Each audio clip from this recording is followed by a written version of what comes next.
Acts chapter 12. Now about that time Herod the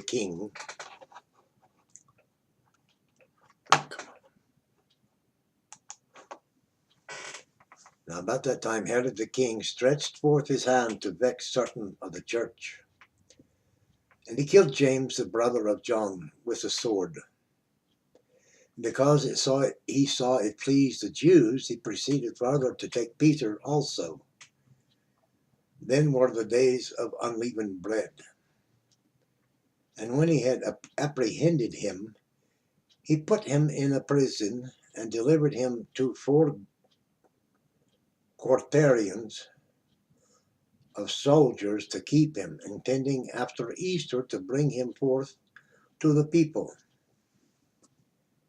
Peter therefore was kept in prison, but prayer was made without ceasing of the church unto God for him.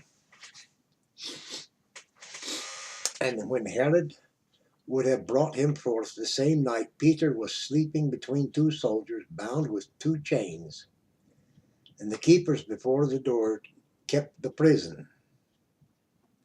And behold, the angel of the Lord came upon him, and a light shined in the prison. And he smote Peter on the side and raised him up, saying, Arise up quickly. And his chains fell off from his hands. And the angel said unto him, Gird thyself, and bind on thy sandals. And so he did. And he saith unto him, Cast thy garment about thee, and follow me. And he went out and followed him, and wist not that it was true which was done by the angel, but thought he saw a vision. When they were past the first and the second ward, they come unto the iron gate that leadeth unto the city, which opened to them of his own accord.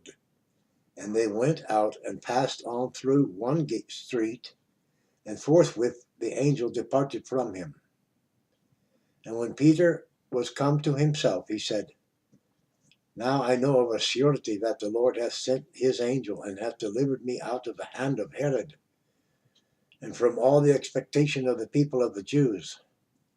And when he had considered the thing, he came to the house of Mary, the mother of John, whose surname was Mark, where many were gathered together praying. And as Peter knocked at the door of the gate, a damsel came to hearken, named Rhoda. And when she knew Peter's voice, she opened not the gate for gladness, but ran in and told how Peter stood before the gate. And they said unto her, Thou art mad.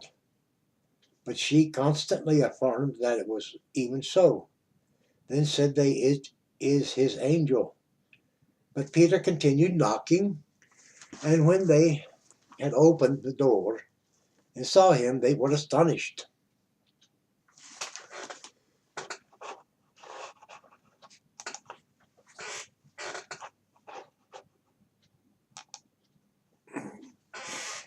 Sorry.